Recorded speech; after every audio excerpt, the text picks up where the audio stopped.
So epic.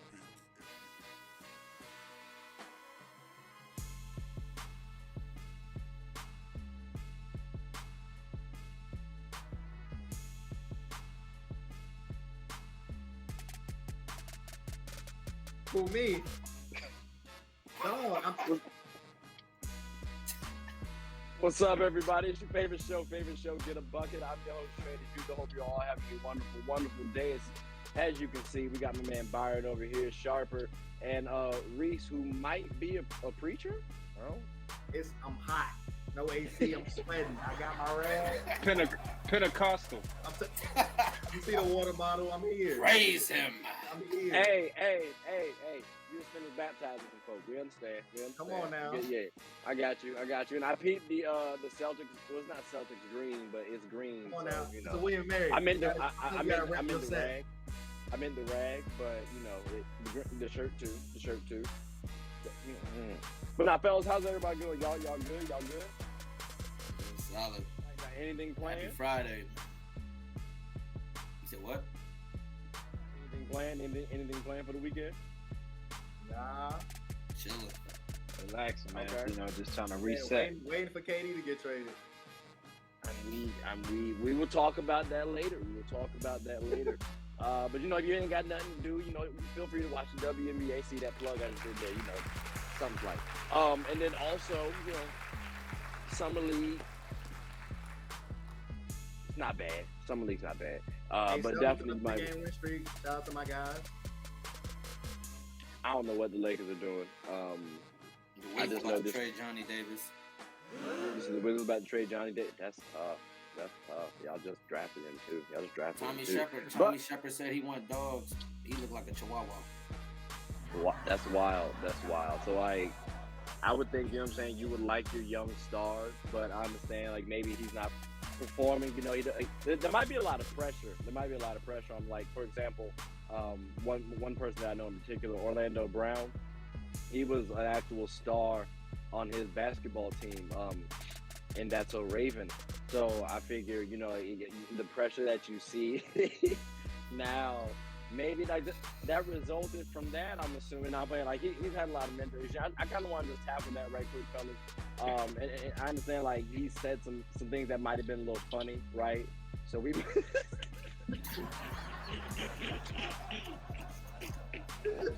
Come on, man. Reed Richards, Mr. Fantastic. You reaching, but go ahead. Yeah, listen, go ahead. Hey, you could have gave us the heads up about the That's So Raven. That's what I'm saying. Where was that heads up at? I couldn't. I had to have that go live because I needed this reaction. Byron had to get up and leave the screen.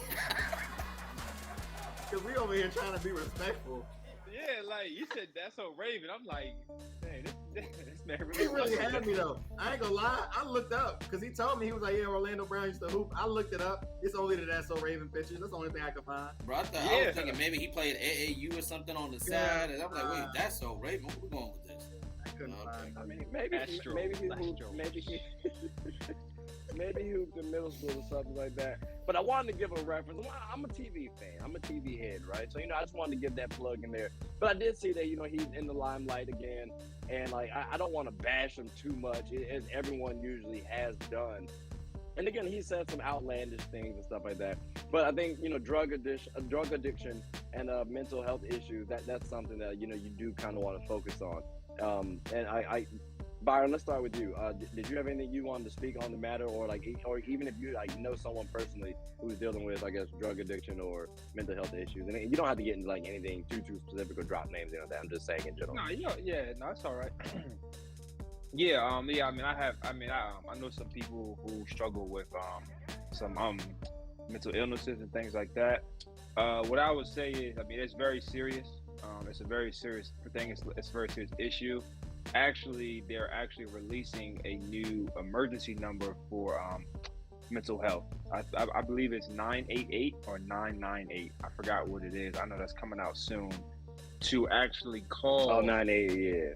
Yeah, 988, to actually call some people to help when there's someone struggling with those, problems and things like that. So it's a big problem. and things like that, especially in the realm of sports or entertainment industry as a whole. I think the entertainment industry, you have so much pressure, so many people, and then you're exposed to substances. Entertainers, for example, Britney Spears, Orlando Brown, OJ Mayo, with why he got kicked out of the NBA and things like that. Michael Beasley, I love Michael Beasley, but substance and things like that kind of affected him and things like that. So there's a lot of Delonte West. There's so many. So I think substance. I think people kind of gravitate towards substance when they don't have the avenues or the support for their mental. So that's all I have to say. Yeah, no, I wholeheartedly agree with that statement, bro. When you take drugs, essentially, it's an escape. So I mean, if you have those mental health issues, even if you're just depressed and you take a drug, that you can just rely on that feeling of sensation, that feeling of getting away. If it's a moment or however long you kind of crave that, you need that sometimes. So I respect that. Reese, do you have anything you want to say on the matter, or? I think I don't have too much to say really. Just know if you do have anybody around you who is struggling in that fashion, you also have to take time to understand what you yourself can handle. When people too often try to stretch themselves too thin when it's time to try to support someone that's going through those type of issues. So just always stay aware of what you yourself can handle, because you're no good to that person in terms of support if you're always on your breaking on your edge because you can't really handle the situation best. So that would be great to reach out to that number that Byron was reaching out, or any sources that you can think of. You don't feel like you can actually give the support that's absolutely needed. Agreed. Yeah, you always need somebody. You always need a support system. Trevor, did you have anything you wanted to say? Nah, like I said, both with what Byron and Reese said is, it's funny, at times, but this young brother has been struggling for years, and who knows what his career could have been, if he didn't have these issues, whether it be mental health, whether it be drugs. Either way, he fell off, and he fell off hard. His first acting gig, we've all seen Major Payne. I think he was 7, maybe 8, and then he did Family Matters and stuff like that. And so he's been in for at least 25 years. But I think there's been multiple people, like I said before, I talked to the actor, Kilo Thomas, that was a child star himself. And it all depends on, like he said, how he dodged the pitfalls of fame and falling into with the wrong crowd. He always had a strong support system, whether it be that his mom and dad, his brothers, his sister, his agent. Like he said, some agents only care about making money. Others, when they say they care about the client, they care about what that money, that financial, what they can bring to them, because they got to split it up. Other clients, they care about that too, but also they care about you as a part of a family. And he said, I was blessed. And sometimes, you start having, he had one legal situation. I think that's what got kicked him off of Disney. And it was a drug possession. And after that, because, Disney, they anything like that, they sweep you off to the side. But you think about all the shows that are back on Disney now that he used to be affiliated with, like Raven's Home, the Proud Family, they came back. They brought everybody back except for him. And that's money out. That's money and opportunity out of his pocket. You know what I'm saying? And also, it makes me question, where are his parents? Yeah, that kind of brings back to Reese's thing. Yeah, that support system. Yeah, and he was immensely talented, bro. He was, like you were saying, he was in a lot of things. Matter of fact, just last week, I'm sitting up here working on some stuff, and I'm singing one of the rap songs that I heard decades ago, and it's supercalifragilisticexpialidocious, and he did a rap to that. So I mean, I'm not even lying right now. I was literally kind of getting to it. He was really talented. It's sad that you see somebody who you see him in That So Raven getting the bucket out there. You see him in Family Matters. You hear him in the Proud Family, and it's dang, he's falling off so hard. And when you listen to the audio, you see the video, it is funny. We laugh at it, but at the same time, I do think there's a serious moment to that. So I just wanted to make sure we like at least gave a little moment to it. Because I know when we first started, I was gonna be like, oh, which direction is we going with this? But I wanted to make sure it is serious, but still. One quick thing though, I wonder if part of this, some people who was it when we were all talking before, we made that comment about Joel Embiid, and he calls himself Joel Embiid. I wonder deep down if he's doing this stuff as kind of like an act, as a character. I mean, we've seen the footage of him walking barefoot, but now I wonder if he does this to try to stay relevant because he knows nobody's gonna hire him. So unfortunately, you have to come up with this type of content to stay quote unquote relevant because you know it's gonna grab everybody's attention. It's worked with Bow Wow. Like you see Bow Wow's responding back. He's now tagging, and the sad thing is what he's doing on his IG stories is he's tagging all these actors. Not only putting up the picture, so he knows they're gonna clap back, but it keeps him, it keeps him relevant, and that's also sad too, though. I mean, yeah, that's not how you gauge. That's not how you stay. That's not the positive. They were like, there's no really good and bad publicity. Nah, this is definitely bad publicity. I mean, he's at a desperate time. He's dealt with drugs. Like, that could be something I can see that. That's a very valid point to bring up. That's a very valid point to bring up. But I don't want to get the show too down. So we're gonna go ahead and transition on over to my man Lamar Jackson. Now, with Lamar, some people say he's not a top 10 quarterback. Byron, let's start off with you, right? Actually, you know what? I kind of want to save the best for last because you might even sneak in on Lamar Jackson's thought.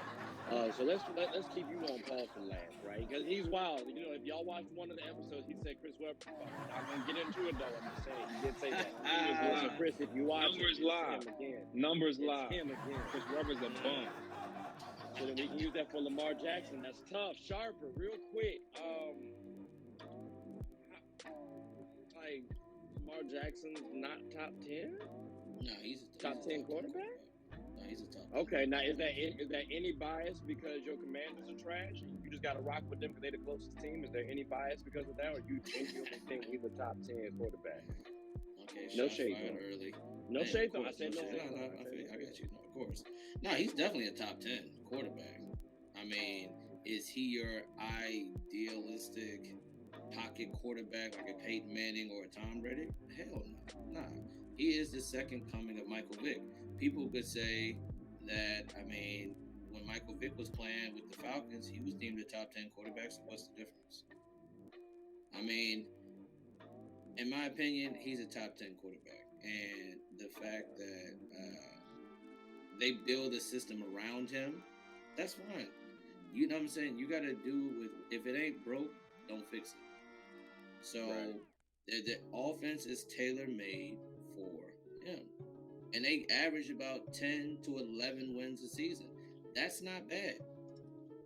He's a top 10 quarterback in my opinion. So I'm going to leave it like that. Okay. And Bernard Pollard was wilding for the comment he made, saying he's not really a top 10 quarterback and stuff. Yeah. So Reese, let me ask you this then, because Sharper did say, you get Mike Vick comparisons, right? But Mike Vick ain't really win nothing. I'm a Vick fan, 757. You know what I'm saying? I hear you. I rock with. We're not even gonna get into the dog. You know what I'm saying? We're not gonna none of that. He's when I hear Vick, talent cool, but he ain't really win me nothing. I'm thinking quarterback wise, I need someone with some accuracy. I need some is Lamar Jackson not that for you? Is he just strictly an athlete that Mike Vick was in terms of perception? So I think something we have to point out though, Mike Vick could get busy in that pocket. Mike Vick was a phenomenal talent in terms of what he could do with his legs, but I challenge everybody to go pull that tape. Mike Vick was a pocket presence. So notice I said perception. Perception. I think that Lamar is kind of getting those comps, obviously, because of what he can do when he's outside of the pocket. But really, when I think of top 10 quarterbacks, and I think it really depends on what angle are you really coming at, right? Because even looking at last season, I don't think Lamar wasn't top 10 in passing touchdowns, wasn't top 10 in passing yards. So it's kind of like he's not throwing it deep. He's not really converting touchdowns with his arm. But then you also look at the rushing stats, and he's I'll say far removed from what he did when he was an MVP. You know what I mean? His rushing statistics, even like Jalen Hurts led in rushing touchdowns. You know what I mean? So it's not even like Lamar is doing everything. Like that's why I feel like he just gets a lot of flack. But I thought it was interesting that Hollywood came out and said that he doesn't understand why people give basically Lamar that type of criticism and everything. But it's like, my guy, you were his number one receiver and you left him.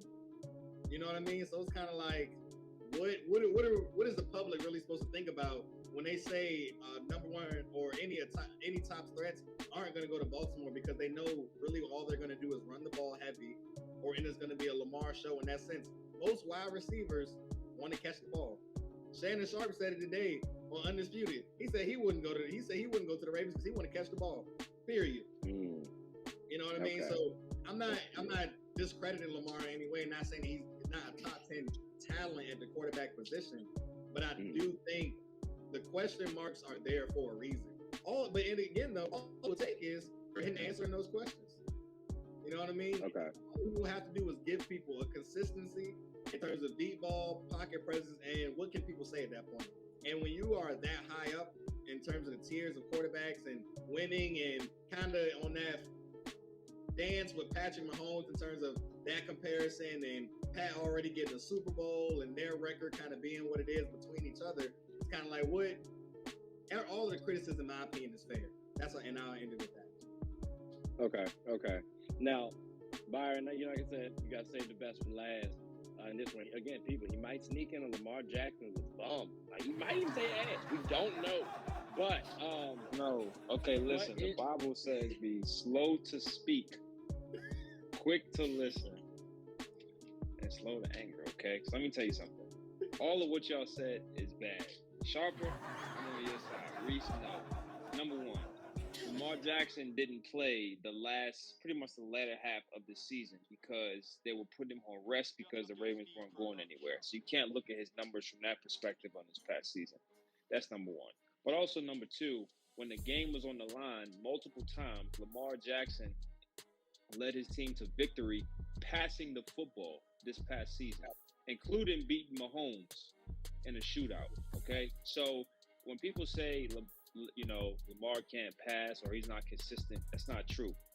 Now, does he have an erratic ball here and there? Of course, absolutely. But so does Patrick Mahomes. Patrick Mahomes was going through a period of the season where they said, is he even an elite quarterback? Because he couldn't read the field. Lamar, you don't have to worry about that. Now, what I would say about Lamar Jackson is that the system that he is in was created for him. Okay, so unfortunately, you can't blame the system.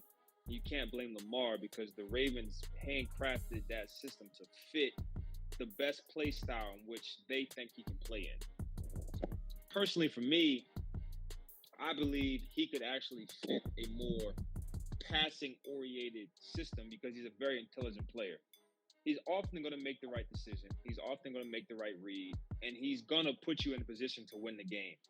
When you think about top 10 quarterbacks, for example, right, in no order, it's probably Mahomes, Brady, Burrow, Rodgers, Russell Wilson, Herbert. Who else we missing? Do we give Stafford one for winning the Super Bowl? Okay, yeah, absolutely, yeah. Stafford, Deshaun Watson. That's already 8 or 9. And then if you want to, Josh Allen. I love Josh Allen. Josh Allen, and then probably one more if I had to guess. Derek Carr. I would give it to Derek Carr. I think Derek Carr is Derek Carr or my man from the Chargers. Justin Herbert. He already said Herbert. Yeah, I said Herbert. Yeah. So I think Derek Carr could probably get. So I mean, like I said, and I'm sure I'm missing a couple without, not trying to be shade or any of the other QBs who I mentioned or whatever. Right. But it's one of those things to where for you to and if you want to throw Kyler Murray in there, you could throw him in there, whatever, right? So or Dak Prescott, whatever, right? So you can throw a lot of these guys in. But a lot of these guys aren't leading their team how Lamar does. So when I said Chris Webber is a bum and numbers lie, it's because I look on impact. Impact to me is more important because every season that team has a low turnover rate. The Ravens have a low turnover rate. They have a good record when everybody's normally healthy. They get to the playoffs. Now, granted, he's gotten bounced a couple times, whatever it may be, but he's going against Mahomes and Allen every year. That's what he'll play against. No excuses there. So when you look at his impact on the game, his impact exceeds far beyond 95% of quarterbacks in the NFL. Because people love talking about Rodgers. I'm not a Rodgers fan. Rodgers can't even beat the 49ers. Can't even score offensive touchdown.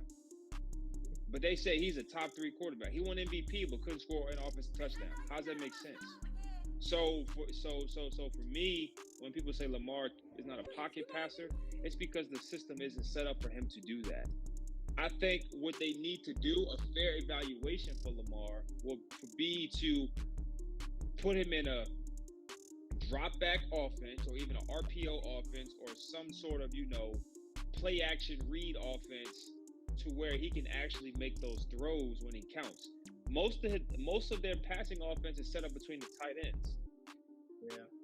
And then also too, if you want to talk about Hollywood Brown, he got traded. But if you want to talk about Hollywood Brown, go on YouTube and watch the 10-minute video of him dropping open touchdowns. Yeah. Time after time after time after time after time. So when you talk about the quarterback stats, you're dropping a 60-yard touchdown, a 50-yard touchdown. You're dropping those plays, literally dropping wide open. So for Hollywood to come out and to say, oh, the system wasn't for me, Hollywood had 1,000 yards last season, and he probably could have had Mount Clyde close about 1,500 if he caught the football consistently. So, I think the Ravens need to do a better job in drafting wide receivers. Historically, they don't draft any good receivers, but historically, it's always been a very run-paced organization. So, So that's kind of how I see it with Lamar. Is he top 10? Absolutely. Is he top 5? Absolutely. Well, because his impact on winning is so great. I did say that Lamar was a top 10 talent, though. I would even give him top 5. But I just wanted to say, that's why I made sure to emphasize the questions that people are asking. It would be easier to check, of course, if they had a system that wasn't so run-oriented. But even looking at 2020 stats, though, Lamar is still not top 10 in completion percentage, yards, touchdowns, touchdown percentage, any of those. His longest pass in 2020 was 47 yards. Now, did Hollywood probably drop a 60, 70? He might have. You know what I mean? I'm not going to say he didn't, but you know what I mean? I just feel like... Okay, but let me ask you a question. Coach. So I feel like... So I think that kind of plays into my question.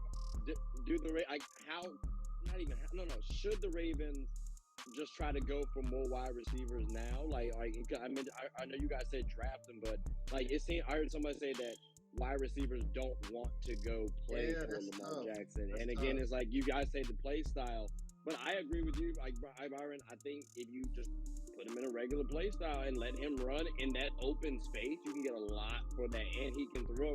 It seems like he can throw. The accuracy is not bad, and the weapons he's had has been kind of subpar for what it seems. So.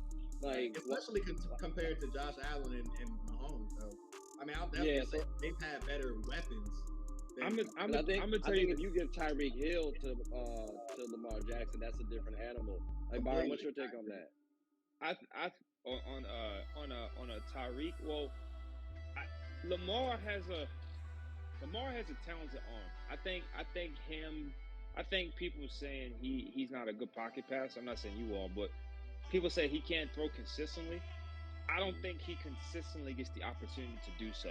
For sure. So it's one of those things to where it's like receivers not wanting to play there. Well, it's because historically the Ravens have been a run-based franchise. Historically, when you look at certain teams, for example, if you look at New Orleans Saints, for example, normally a lot of passing. Right? Miami Dolphins, normally a lot of passing.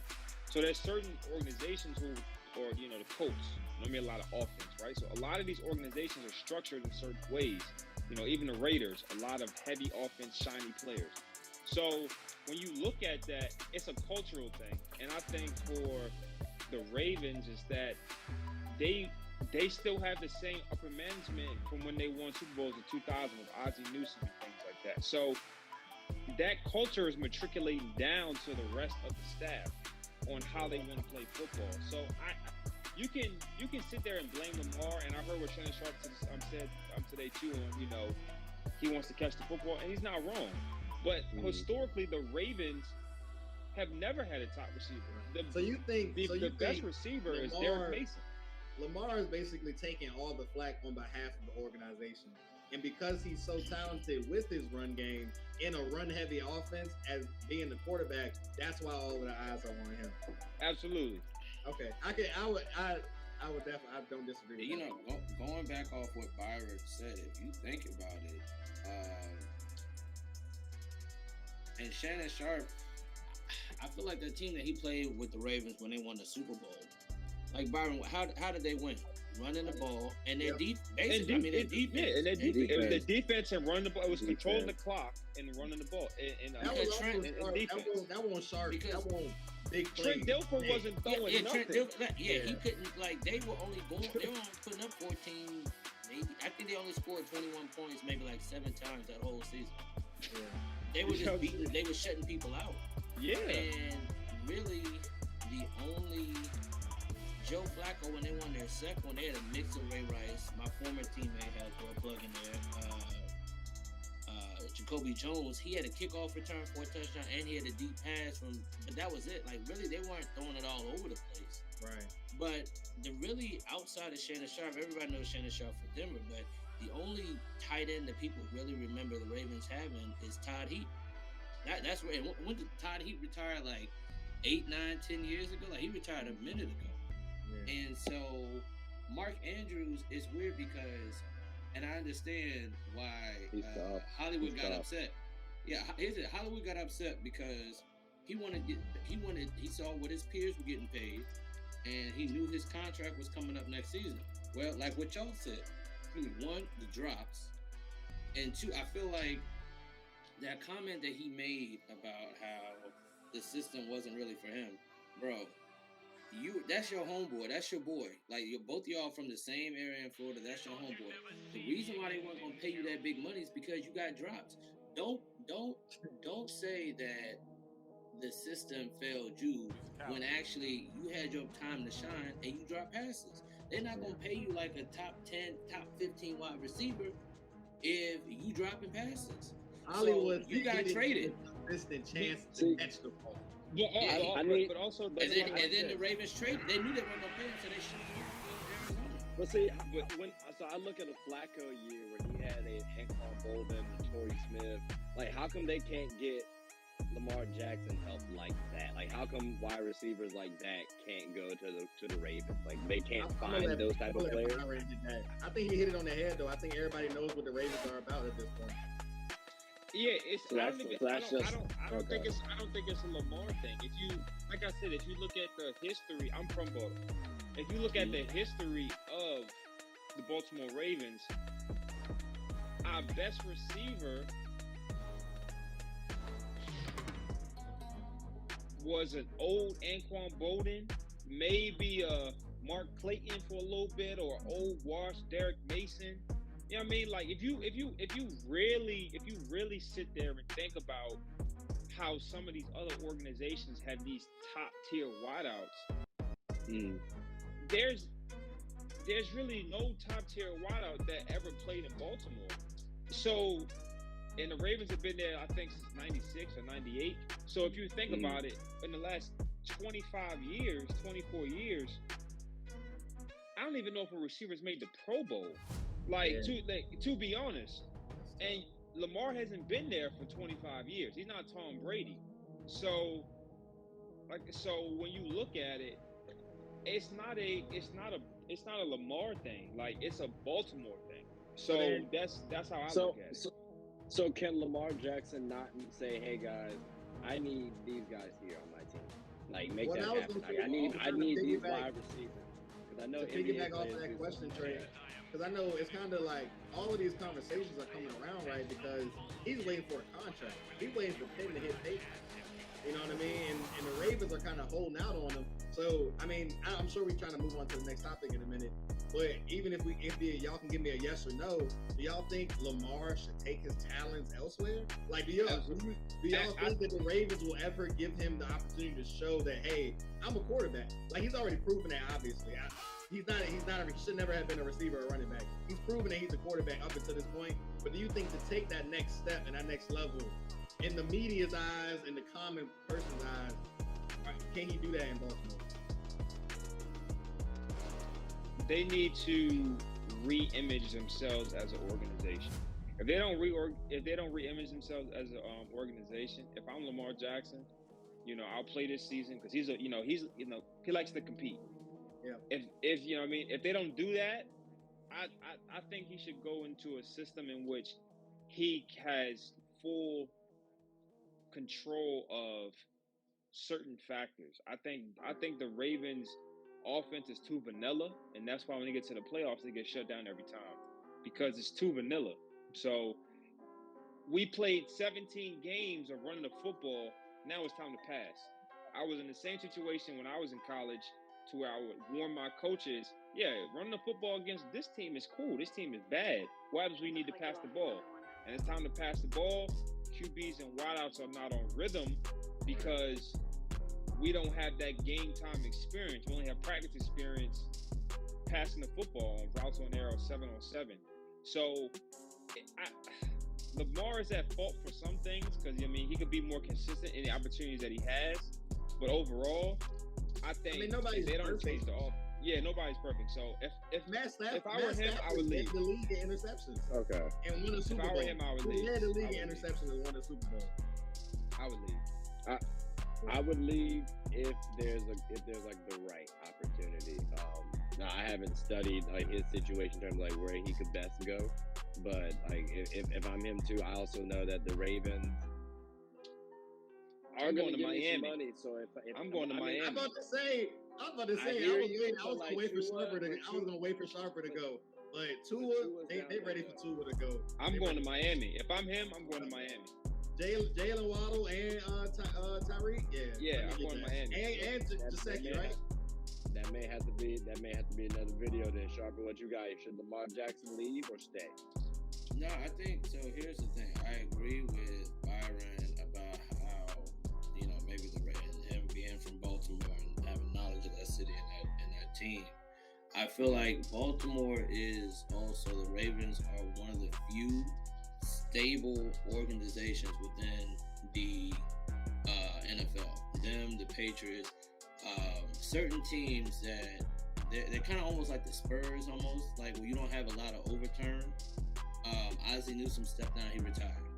But with Harbaugh's been there for I don't know how long. And I would definitely agree with them. Doing some tweaks here and there. But if I was him, I would want to stay in Baltimore to prove my point. I feel like, we need to work, or they need to work on trying to get some free agents to come in there. I know before he went off the rails, AB was trying to get to the Ravens, but they didn't want him in the locker room because we all know that that's Hollywood's locker room presence would have been an issue. Right? Yeah. They didn't want him in the locker room because with the young Lamar, just how we all see how free willy-nilly AB talks. And AB and Lamar looks up to AB. So if he started saying stuff slick out the mouth, that could have done damage within the locker room, and that also could have done damage to his morale and his temperament, and also, maybe his self-esteem. But they do need to try to get a wide receiver. I think this year, if they knew, I don't know if Hollywood got traded before or after the draft, but if they knew they were going to make that trade, they should have tried to gone up and get maybe like a Chris Olave or a Jameson Williams or something like that. I do feel like now they do. So I'm not trying to cut you off too. I'm just saying, like, I see heads shaking and stuff like that. I feel like an argument's gonna break out. So you saying? No, I'm agreeing. No, yeah, I'm agreeing. I'm agreeing. Yeah. Oh, I thought. Okay, I'm agreeing. I thought we. Okay. No, Yeah, I didn't know when the trade exactly happened, but I feel like they It happened before the draft. I think it happened the day of the draft, the same day. I'm not I gonna think lie, so. man. Yeah. Lamar going home. Actually, yes, it did. Yes, it did. It actually happened before their pick. They traded him, so it was the day of the draft. Yeah, it was. Lamar to Florida, man. That's all I got to say. Let him go home. I would say because this is how I feel, right? You have a perennial talent in Lamar. Why not be willing to, even if it is for the decade that Lamar is there? You know what I mean? You switch it up just a little bit. You know what I mean? But look, Tua can be a game manager like a Jimmy G anywhere you send him, and you ain't gonna get no deep, accurate spirals. And so that ain't what we care about. Y'all just want to run the ball into the ground. Then let that man go and be great. That's all I gotta say. Let that man be great. All I'm saying, bro, is y'all are treating right now like my man Russell Westbrook. I feel bad for Russell Westbrook now. Like I feel bad. Do y'all feel on your team? I'm not the Lakers organization. If I was, a few people actually would not have been on the squad. That's another video there for another day. Sharper, real quick, let me ask you this, bro. Let me take a poll. Who does not feel bad for Russell Westbrook?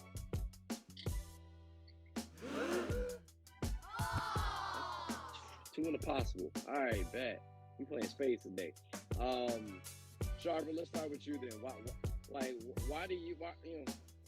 are you? So, I mean, I feel like this kind of tails into the whole Lamar situation. If he was to go to another team, right? We all know Russ needs the ball in his hand like 90% of the time.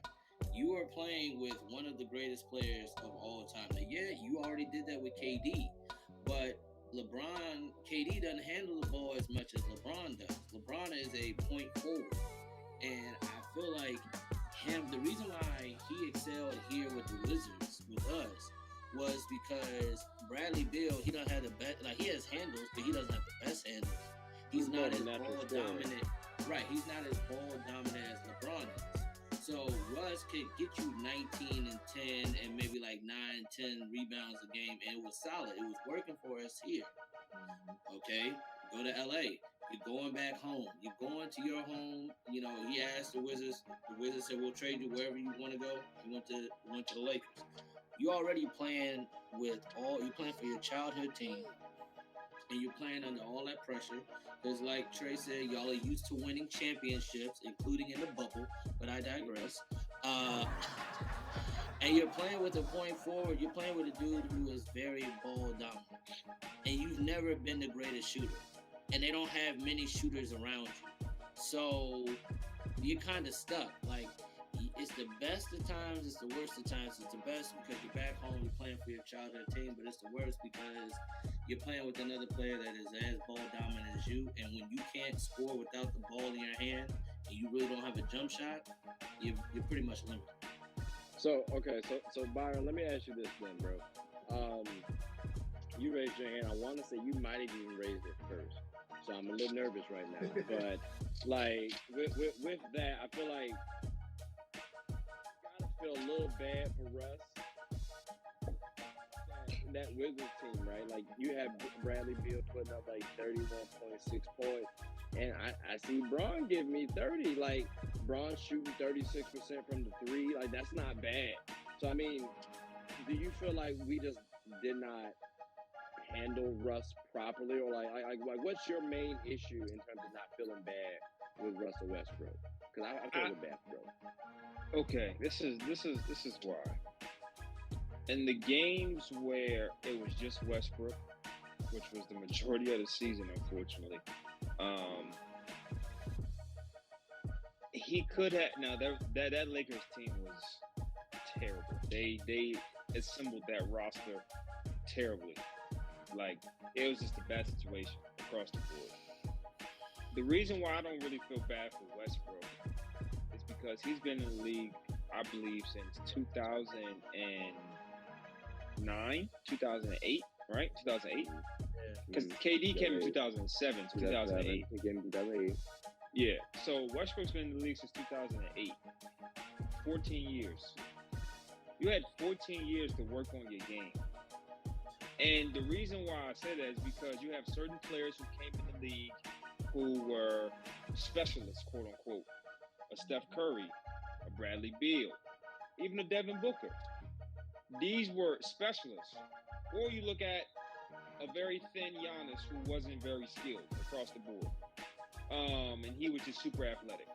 So you have other guys who came in the league, worked on their game, developed their game, and it evolved. It became sustainable. A lot of what Westbrook is mid 2000s to late 2000 or early 2010s basketball.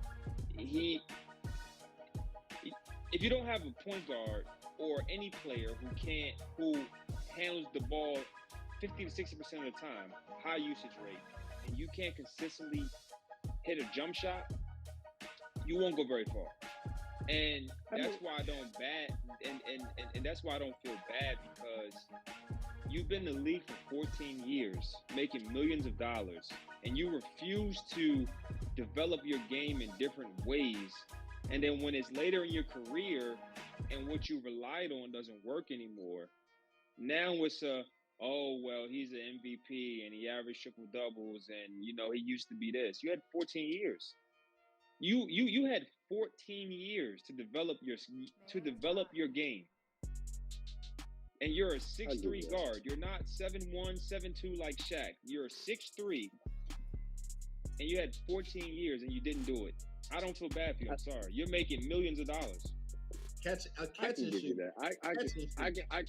I can give you that, because I will say even Kobe stated that, you know, he had to evolve, and you saw the fruits of his labor. So when you see a Russell Westbrook, he is like he was like a high energy player, and with his talents, that just made him like averaging a triple double is not hard for someone like him.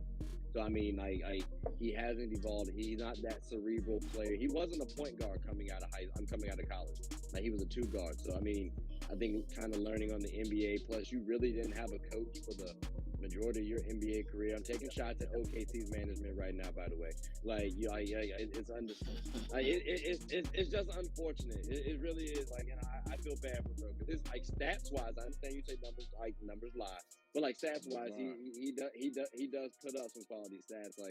Like Reese, what seems to is there anything that he can do next season to kind of give you a little bit more sympathy for him? I'm going to comment on the stats thing real quick. Oscar Robertson said himself, if he knew that the triple-double was so sexy, he just would have got more. Straight up. So it's just kind of like, we fell in love with the triple-double after Russ did it the first time, but then he did it again.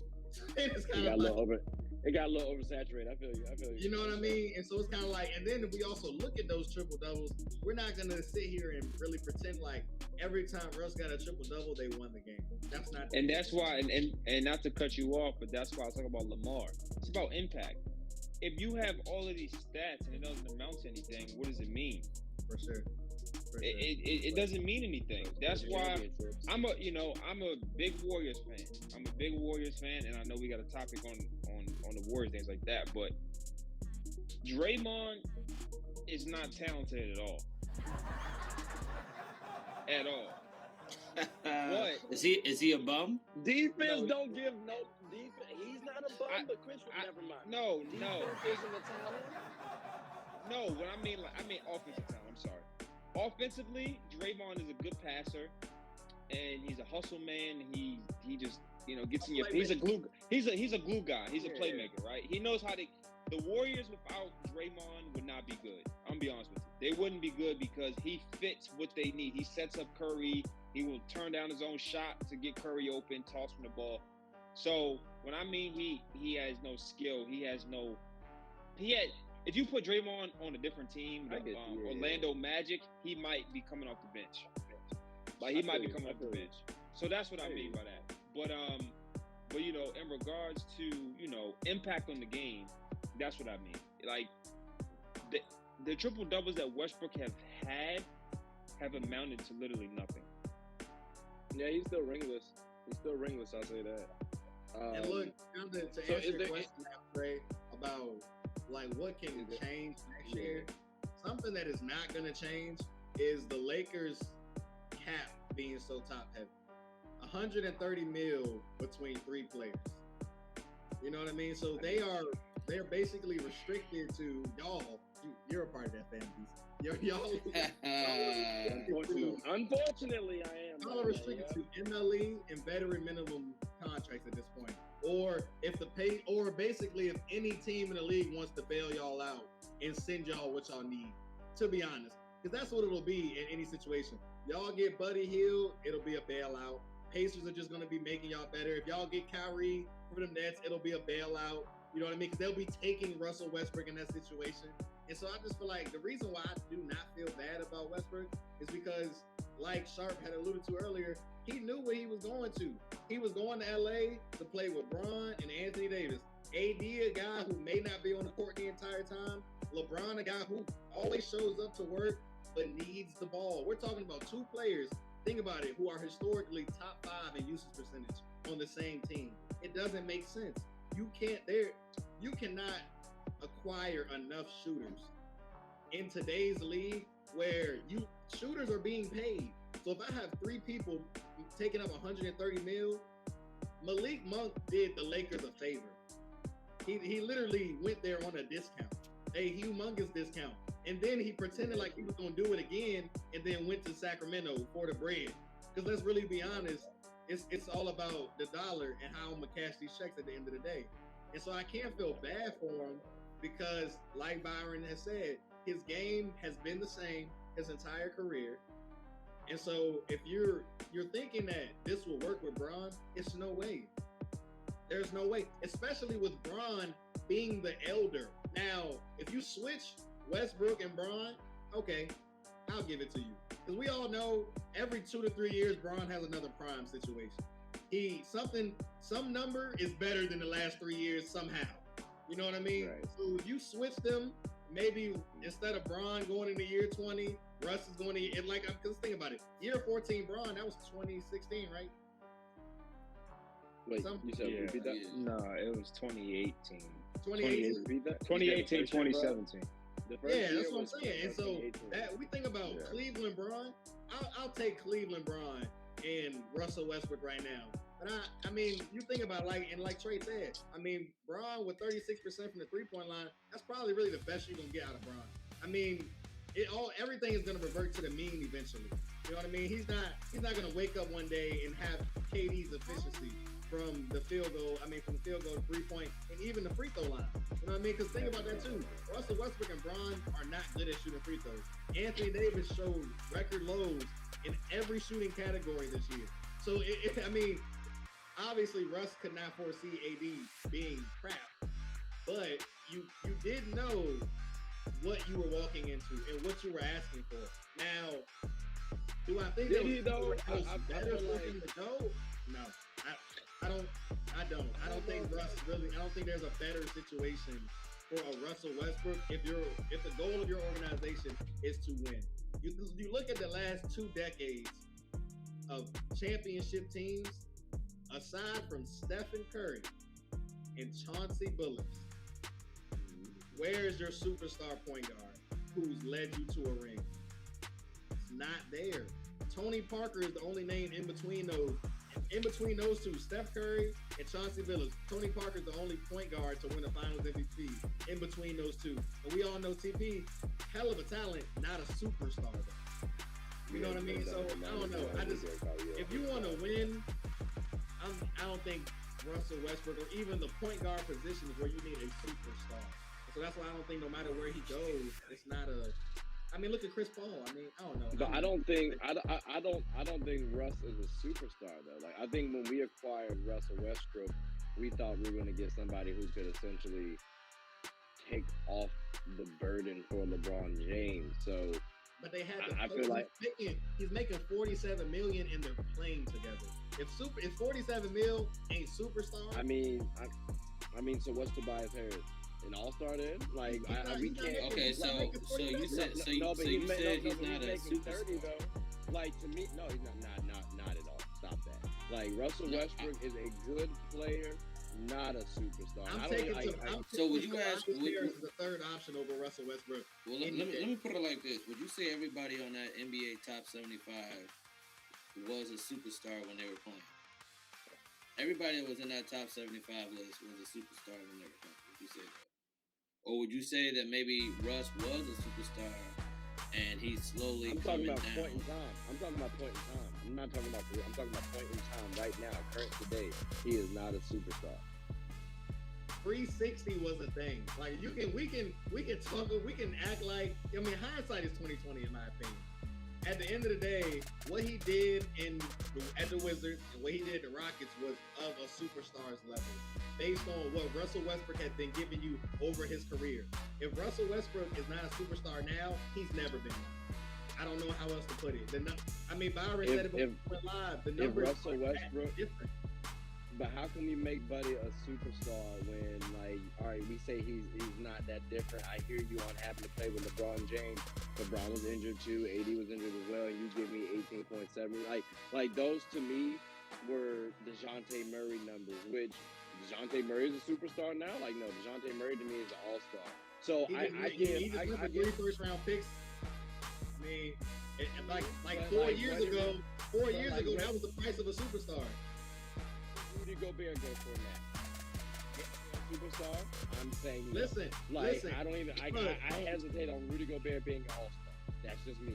So it's like I can't say based on your contract. That could be a dumbass organization giving you that much money, or they just trying to make numbers work to get a trade situated. So I mean, I can't say based on your contract. When Russ signed that deal, Russell Westbrook was a superstar. He was being paid back then. Yeah, you can call him a superstar. I'm talking about point in time. Even when we signed Russell Westbrook, so he's just an all-star. All-star though is all you giving. All-star. Okay. All-star is all I'm giving him. Or is he a Jag? Yeah. Just a guy. Nah. Stop it. Anthony Davis is a superstar though. That's tough. He's like a fringe one, but that's only because of the availability. That's tough, man, bro. That's tough. I said that's only because of availability. Like I could go either way on that one. You can say yes, I hear you. You say no, I hear you. Like me, I'm biased. I like AD not just because of the Lakers team. I've liked him as a fan. I've liked his game for like a while now. So I say he's a superstar because I recognize the talent, but he is injury prone. So I do get that. That. Russell Westbrook is not a superstar talent. All right, I'm done. I ain't gonna say nothing else. That's tough. That's tough. You just said superstar talent. I mean, I don't know what else to. I mean, at this point in time, today's date, like starting like 2022 and on, no. Russell Westbrook is a superstar. I won't. If he proves me wrong, my bad. But I don't. You know what I'm saying? Like, what's his trade value, right? Like we were just talking about Rudy Gobert. That seemed to set the market apparently. I feel like some organizations might make some bad trades now. Were y'all happy with that Rudy Gobert trade? Like, did that mess up the market for y'all? Because he went for a lot. Couple players, whole first rounds. That's a lot. I thought so. Hear me out. I do think what Rudy went for was a lot. But then I heard Brian Windhorst talking about value and how things have shifted based on just how the market has changed. I mean, you think about what guys are signing for. DeAndre Ayton just got 133. You know what I mean? You look at that Suns roster, you're going to have two guys making 30 plus with Chris Paul making 28 plus, right? And so that's why I mentioned that Danny Ainge thing earlier, because it's like 4 years ago, you know what I mean? A superstar going for 3 to 4 picks was like, right? That's probably that was good. That was normal, right? But you think about in like 3-4 years, if you want a superstar, you're going to have to pay. The price is going to be 5 picks, 6 picks, just based on the trajectory of how things are going because of a Rudy Gobert-like trade. In the event that Kevin Durant gets traded, all of these things get etched in stone historically. You can't ignore the fact that it happened. You know what I mean? Like they said, just because you're selling that, just because a house on your block goes for 30% above asking price based on that neighborhood, and you feel like your house is 100% better, but you can't get nobody to get it because that deal, it was just a shitty deal. I mean, hoop deals is gonna happen. Shout out to Danny Ainge. But like that's tough though, bro. Cause see, like, all right, so like Byron, let me ask you this, then, though. Like, you got one team that made a bad decision. I'm not gonna say bad decision. I understand why the Wolves made that deal. It's not that bad. It's just the amount of picks they gave up. Like the amount of talent they gave up. You said what? Do you really understand why they went to go get Rudy Gobert? You could get Clint Capella to do the same thing that Rudy Gobert did. I mean, you could, but like Rudy might, but like Rudy, I'm just trying to help out the Wolves right now, dog. Like, just let me run. Just let me get my questions. Go. I'm gonna let you go. I'm just saying, Clint Capella probably could have went for 2 first round picks. Possibly, but maybe the Hawks didn't want to give him up. Byron, do you think it's right for a team to say, you know what, this team made that deal, so we gotta up it? Like, do you is it right for an organization to do like a dumb decision because another organization did one? Like peer pressure in a sense.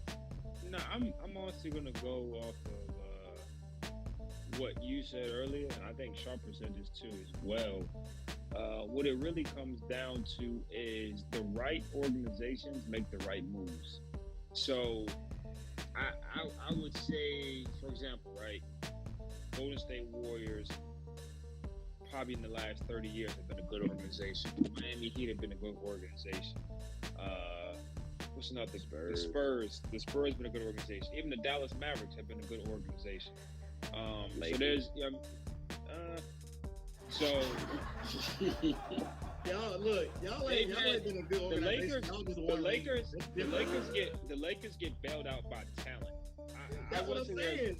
I wouldn't say they're a good organization. They get bailed out by they get bailed out by the city and the 3 W's: wine, women, and weather.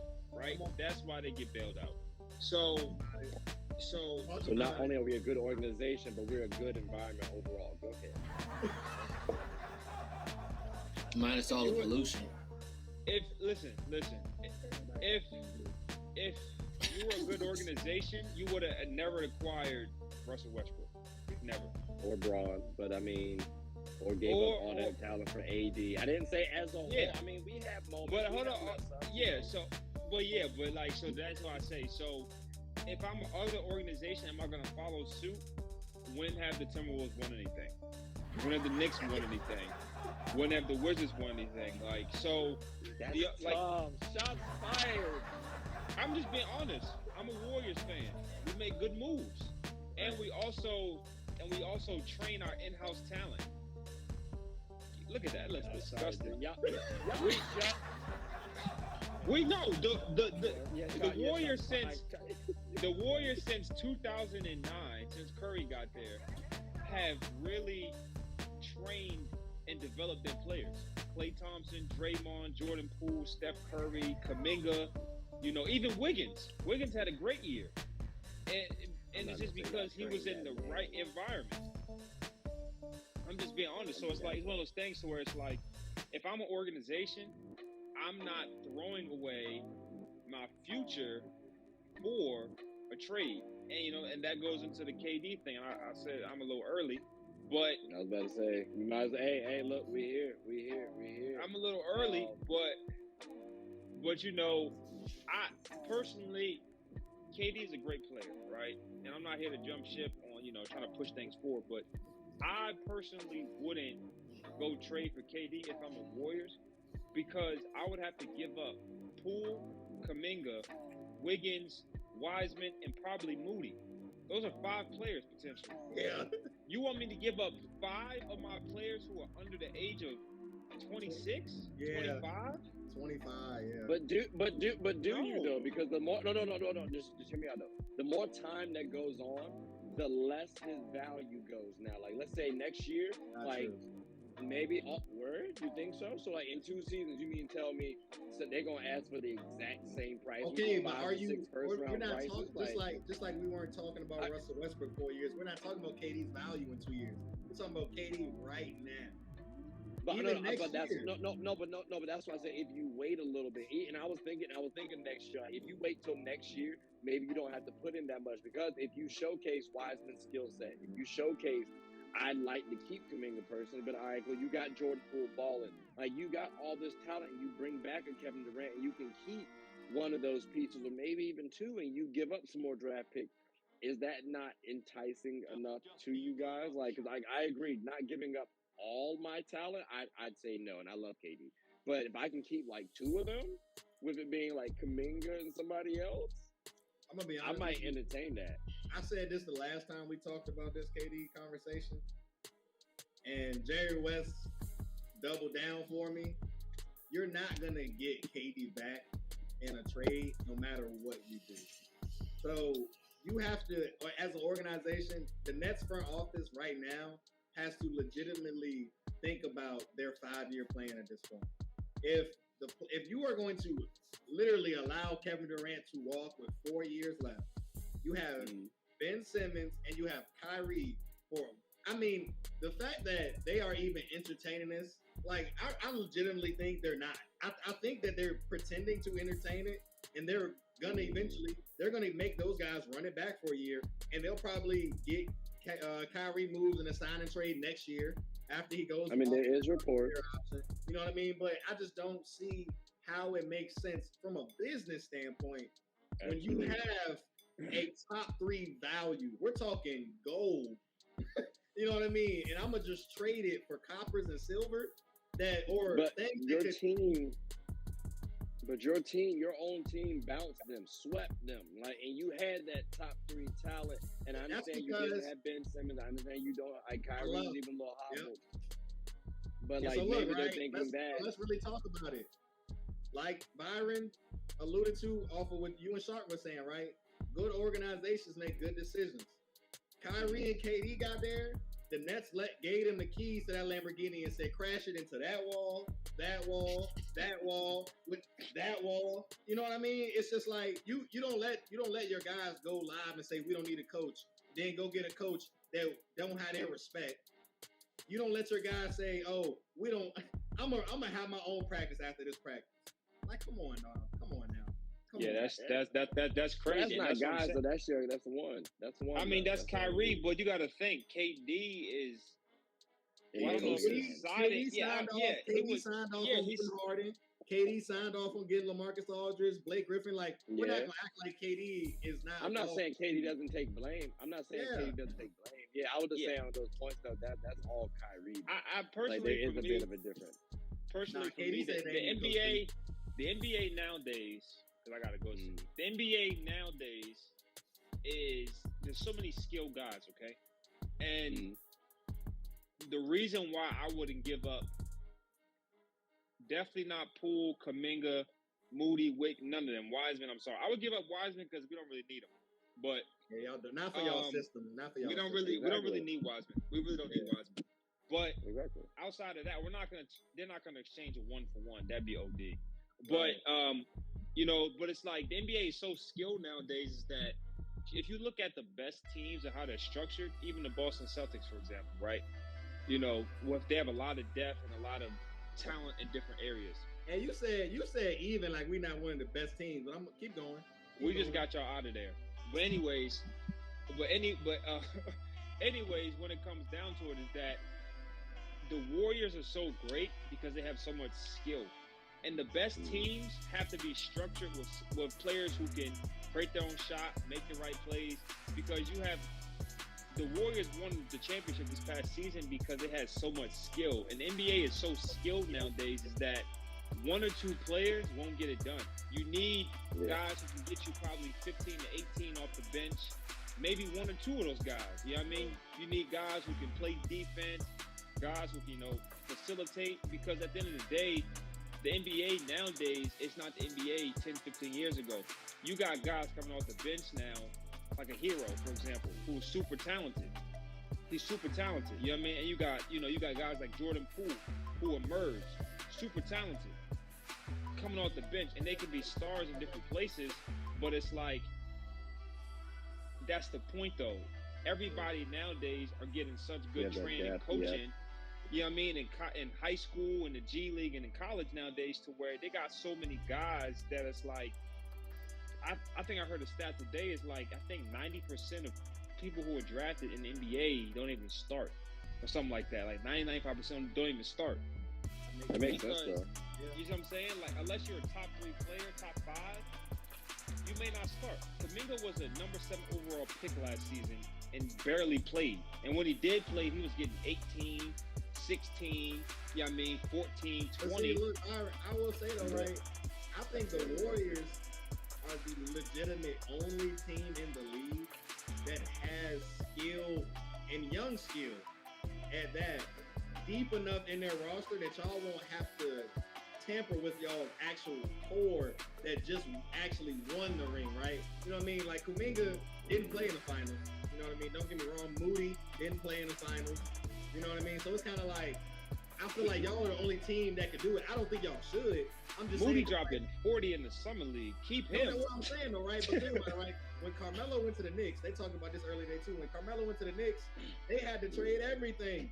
He got there, and But then he looked like Will Smith in the house, in the crib, and his hands in his pocket, nothing in there but him. Okay, but think about But he got. But to be fair though, he Knicks. got that Knicks team to the second. He got that Knicks team to the 2 seed though in 2012. Like you do get. Imagine if you can actually keep talent there. No, I agree. Like, so the Warriors right now, and I said this earlier, I don't think you guys should trade for KD unless you keep some people back. Like, if I can keep Kuminga especially, and like one other person, ideally 2 more. But if I can get that back, which I don't think. Okay, but would you give up? Okay, this is gonna sound crazy. This is gonna sound crazy. You would give up Wiggins. Yep. Listen, I was all for the Wiggins slander before. But I can't do it. It's no slander. It's no Wiggins, slander. it's not slander. Wiggins played, but he shut down Tatum. Tatum, my favorite player. Tatum is my favorite player, but I'm a Warriors fan. He shut Tatum down. He led the team in rebounds, hitting big shots, dunking on people. I'm not getting rid of him. Like, no, but listen, he's emerging. But you're bringing in someone like Kevin Durant. He left. You've already seen what, but you've Kevin Durant is a bitch. Kevin Durant's a bitch. Listen, So another B word. listen. Another B word. Listen, Byron, listen. I know you gotta cut that out. But Kevin Durant's a bitch.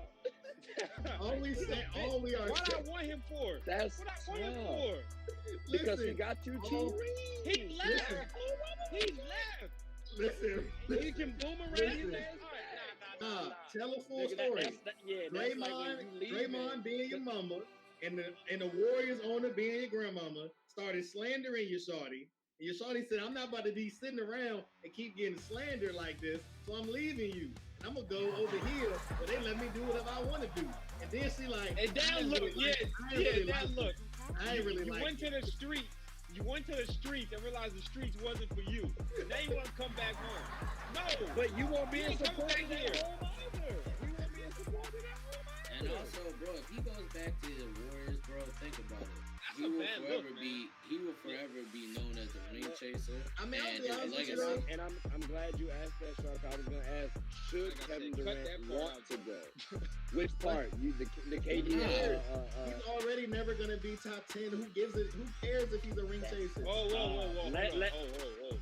Let my man rattle off 3 more rings right quick. Easy, stop.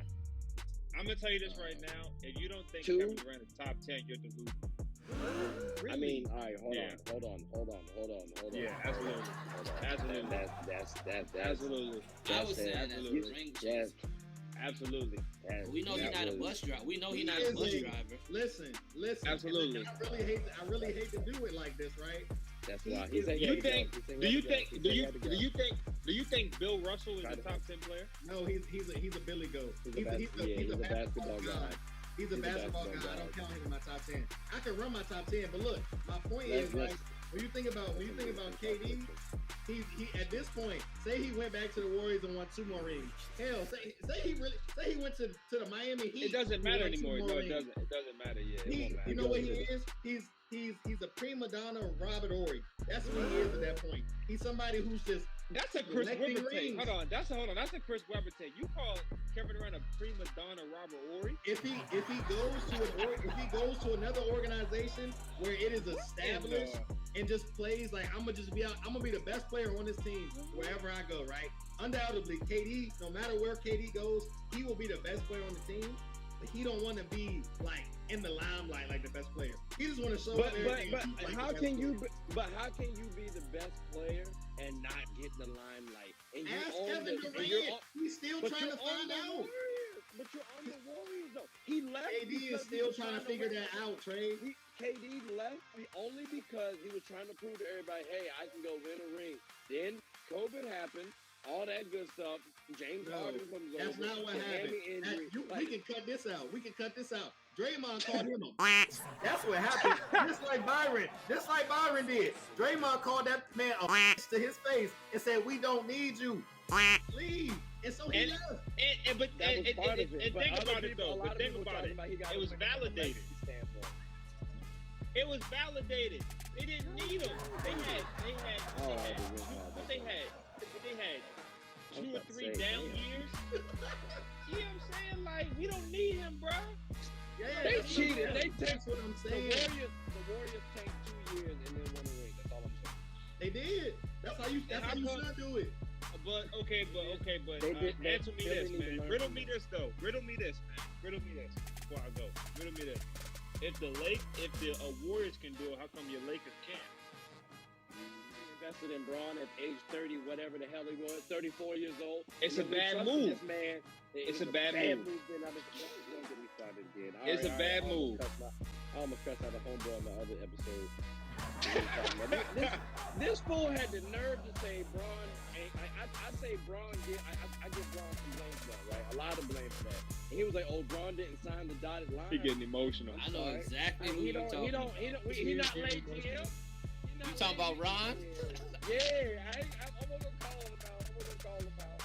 Yeah. Yo, we had an hour and a half talk about LeBron. Our podcast went to 1:30 in the morning.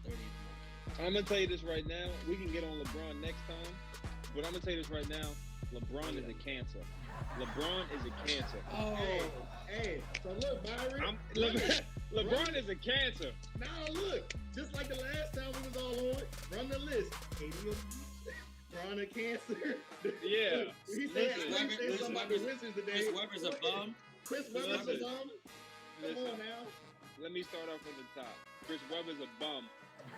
I don't feel bad for Westbrook. KD's a bitch and LeBron is a cancer. You know what I mean? Hey, that's the GOAT. I see right now, I see 2 GOAT jerseys. I see GOAT Bryant and GOAT Jordan. That's it. Look, I'm out of here. That's all I need to see. Hey, look, salute, bro. Stay real quick. This, you know what I'm saying? My man Cole, he brought me this, right? That man Braun. That's all I wanted to say. Yeah, that's it. He brought you a championship in the bubble. No, that don't even count, bro. You had. Listen here. You had Jamal Murray and Donovan Mitchell looking like the next greatest thing in the world, bro. Yeah. They was going for 50. Like, now, granted, I like Jamal Murray. I'm not a Donovan Mitchell fan. I'll get into that another time. Whatever. I'm not a fan of Donovan Mitchell. TJ Warren went for 50.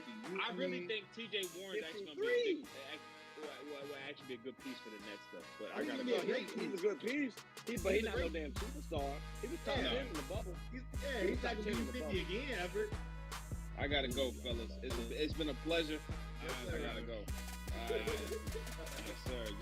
Y'all take care, man. Controversy. Hey, look, can't wait till the next time. Can't wait till the next time. Controversy. Hey, look, that boy. Hey, that man Byron had a list. He said, I'm gonna start it off like this. Chris Webber's a bum. He said KD a bitch. Braun a cancer. He said something else too, but listen, man. That's love, bro. That's love, man. Damn. You gonna hit the would you rather straight? You out. You muted. You muted. Muted yourself, bro. Y'all hear me now? Yeah. You hear me now? Okay, bet. I did want to ask y'all about this though. Okay. DeAndre Ayton. Oh yeah. Here's my question. Did the Suns make the right move in acquiring DeAndre Ayton, or did y'all feel like they had no other alternatives because you can't just lose that type of talent for nothing? I feel like the latter. They had no other alternatives. I mean, Okay. You definitely can if you just if you have thrown away your chances of going back to the finals. I mean, that was it right there. Free agency's over. Ain't nobody else out there. So can they get back to the finals? Like, because if you're investing this much in DeAndre Ayton, and I gotta ask this question, like we gotta look and think, where would he rank amongst NBA centers, right? Like, I want to invest. Is the fifth best center in the league. Really? Yeah. So all right, we got Joel Embiid, Nikola Jokic, Cat, Vucevic. Cat's a power forward now. Just putting that out there. But like he was center though. So, I know. I'm just fooling. I'm just I know saying, y'all seen that clip. That little boy doing the handles. They was like, "This gonna be Karl Anthony Towns next year when he ain't gotta play center no more." Cat was like, "Facts." Cat commented, it was like, "Facts." But nah, keep going. Yeah, so Cat. But and then you got Bam Adebayo. He's a center as well, right? And so now you can start getting a little questions like Christian Wood. I said Vucevic earlier. You said what? I'm taking Ayton over Vucevic. Wood. I'm taking him. I mean, he's the fifth. I mean, but think about it like this, right? He's the fifth best center in the league. This ain't the 90s no more. You know what I mean? Mm-hmm. He's the fifth best center in the league that doesn't really want a center. Yeah, it's a lot of power forwards. Like, I had to remove Anthony Davis and Giannis because you see what back I'm saying? in the day they might have compared. He's a center in a low commodity position. And so with you being the fifth best, and let's really look at it though, right?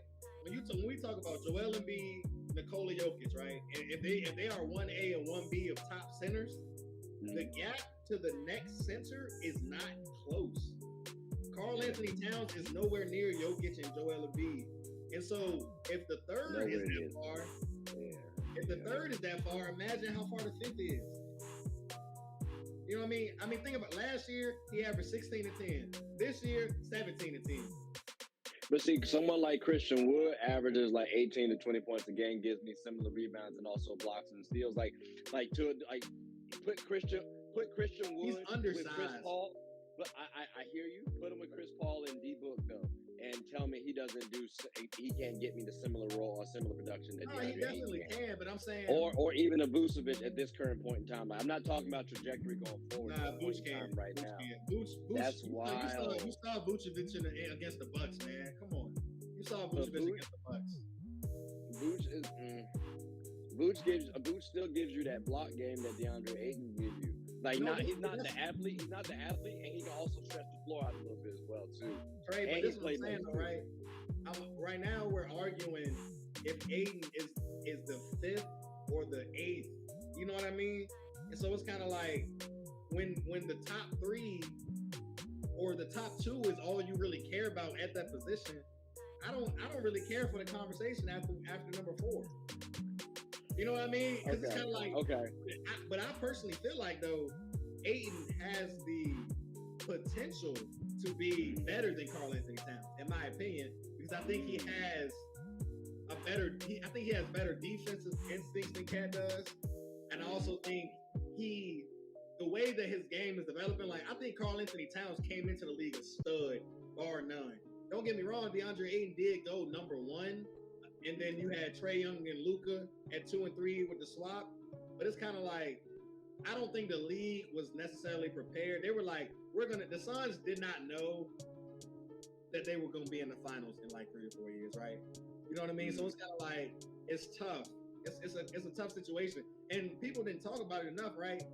You cannot, the Nets could not do a sign and trade for DeAndre Ayton and keep it.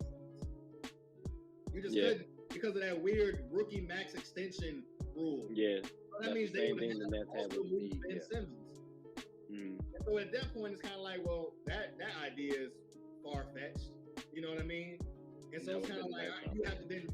somebody for Ben, and then still figure out the trade in itself.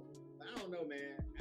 I think DeAndre Ayton is down, like I said, but when he's the 5th best or even 8th best at a position where I feel like you don't necessarily need, like Byron said about the Warriors, Wiseman has top 5 center potential based on just trajectory and projection, right? Yeah.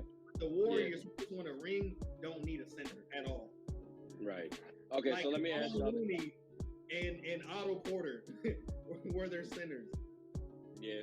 So then let me ask you guys this, because I thought he might be going to the Pacers, but then after I thought about it for a little bit, I'm like, the Suns don't have any other alternatives. This isn't a trade. Like you're letting him go. Like he had to mess with D-Book's girl at the time, which would be ironic because they did break up. But like if he went to the Pacers, right, would they have been a playoff team? Because I honestly think the Pacers would have snagged 2 gems from the Suns in Jalen Smith and DeAndre Ayton now. So like with that Pacers team been able to make it to the playoffs, because now you still have Miles Turner, and now you can make Miles, he's a stretch 4, stretch 5. DeAndre Ayton still. Miles Turner, for one thing, is going to be moved eventually. And the only reason I say this is because you expect that. Miles Turner publicly said he's tired of sitting in the corner.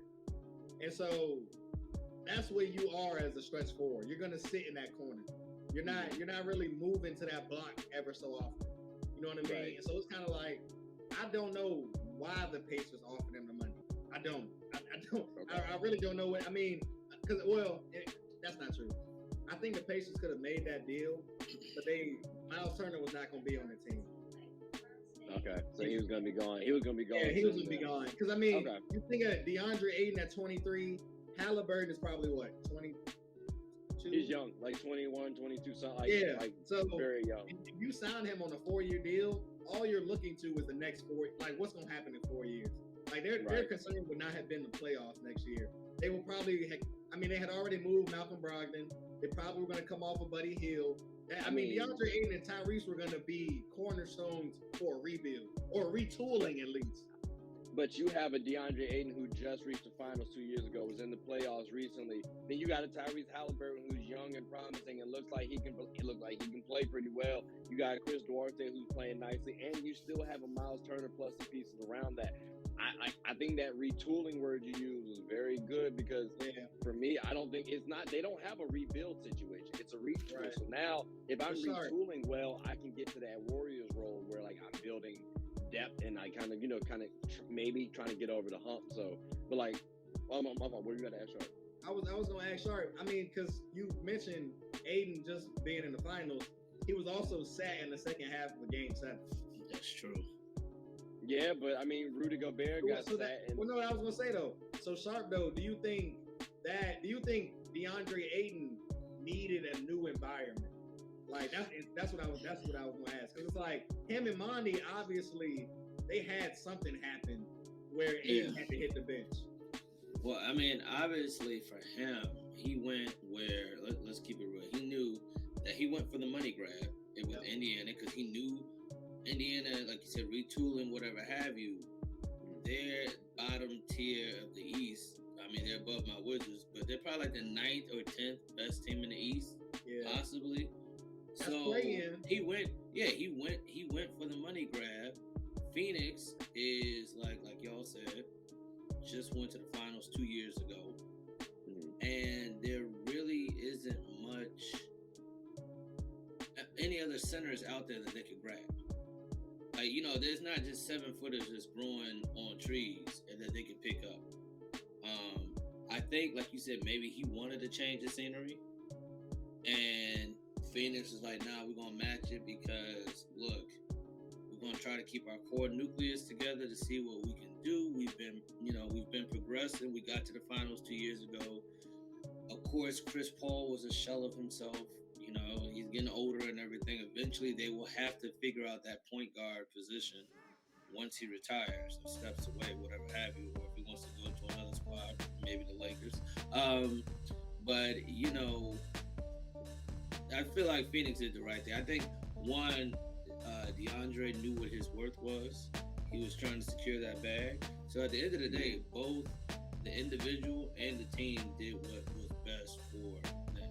So either way, DeAndre getting paid, I think they might be able, like you said, Reese, to possibly mend what was going on with that. I think he also needs to take it up just a little bit more with his working out. He is a top 10 center, but he should be averaging 17-10. He should easily be able to give you 22 and 12. I was gonna say, I think he's a 20 and 10 guy caliber person personally. Yeah. So. Yeah. But I will say though, okay. Windhorst did say this. That match that the Suns did was the fastest recorded match in NBA history. He said the deal was presented, and then 3 minutes later, the Suns matched it. Not only because they probably were asked, I mean, damn if they didn't, damn if they don't, but apparently in the Ayton deal that he was about to sign with the Pacers, there were no clauses. It was just 4 years, 133 on the stamp. No trade clause, no in 2 years, no player option. You know what I mean? Nothing. It was 100. I mean, it was what KD did. 4 years, and I'm gonna sign this money, and I'm gonna get this money. Mid.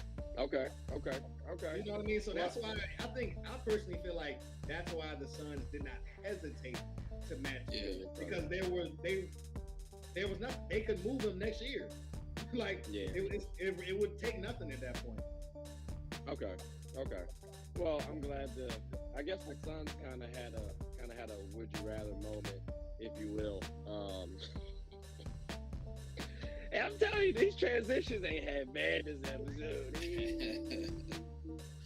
But nah, so fellas, this is the time where we just talk about hypothetical situations, because life happens. You always just wonder what would this combination be like, right? So we kind of talked about them a little bit. LeBron James and Jimmy Butler, it slipped out, so you got LeBron James and Jimmy Butler, or Kevin Durant and Jason Tatum. LeBron and Jimmy. Jimmy. Who are y'all choosing? You got LeBron and Jimmy? Yeah. It seemed like Reed, because they both can play both sides of the ball. Not a knock on Tatum. Not a knock on. No. Tatum can. KD, I'm kind of, Nah, man. Run back last year's playoffs against the Bucks, man. KD was their rim defender. So let me ask you same for the Warriors a little bit too. If y'all were playing a 2-on-2 game, who would win between the two? KD. Well, see, this is the thing, though, right? This is what's tough about it. I think that LeBron is better than Kevin Durant in terms of going to win. You know what I mean? Bron. You mean like building from the ground up? Like are you starting with? No. More so on any organization. No, I'm more so saying I don't think KD could have led a team down 3-1. So if we're going to 21, if we're going to 21 and it's Jimmy and LeBron and somehow KD and Jason Tatum, they got game point. I could see Bron and Jimmy Butler flipping that thing on the table. I could. So I probably would go Bron and Jimmy, because I think Bron is better than KD. I do think JT is better than Jimmy, but I think Jimmy is such a dog that you put him next to Bron, and then let's really talk about it. I'm probably gonna put Jimmy on KD and put Bron on JT, and I'll be fine. Yeah, I look at JT like he thrives at going at Braun. Ever since he dunked on Braun, I feel like he just got it's the taste. You know what I'm saying? He's good, he's ready, he's hungry for that. So I'm not worried about that. Plus, Tatum got the height advantage on Braun. He got the broad shoulders. He got the height advantage on Butler. Yeah, he do too. So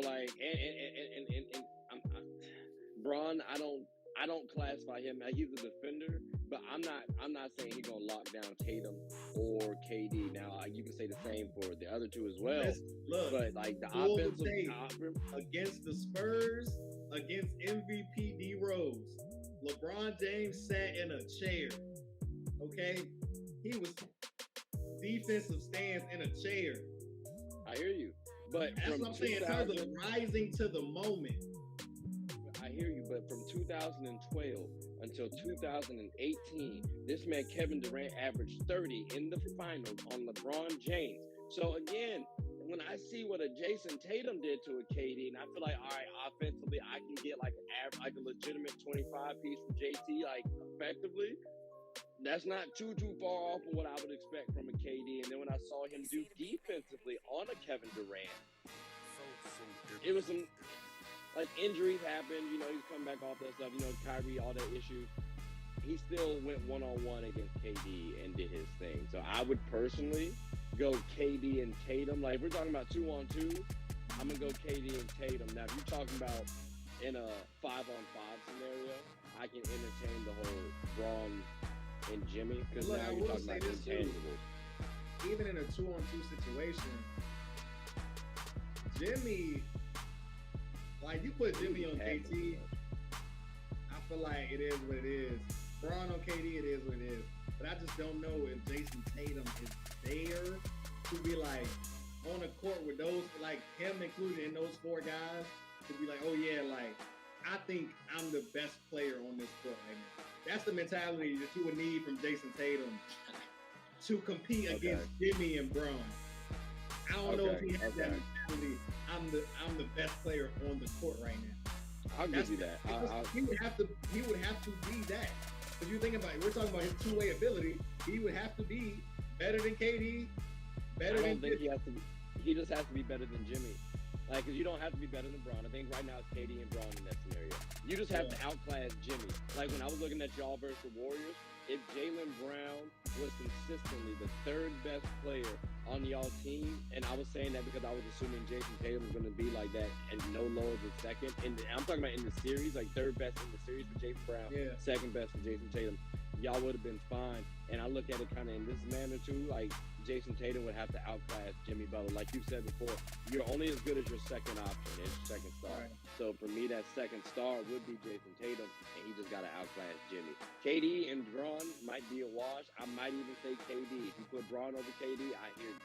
But Jason Tatum, that has to be definitively better than Jimmy Butler. And he can. Jimmy averaged like 35 against us in that series. I mean, he had like 2 40-point games with JT guarding him. Like, I don't know. But JT also gave him the business too, though. But I will give you this, though. Jimmy's a dog. I respect that answer. I can't be mad at the decision because, like, it is kind of like a coin flip. Like, cause, like, from a talent perspective, we anticipate JT's going to be that. But you still got to do it. But I'm picking KD and JT talent-wise over Braun and Jimmy. But winning Jimmy and Braun, that's a scary combination. Yeah, especially when they get in that defensive mindset, they're beating off each other. Yeah. Okay. Kind of like a different version of Kawhi and PG. I wasn't gonna go that far, but I mean, sure, fine, we can do that too if you want to. Yeah. So then, with that being said, who we got next? Russell Westbrook and Joel Embiid versus James Harden and Anthony Davis.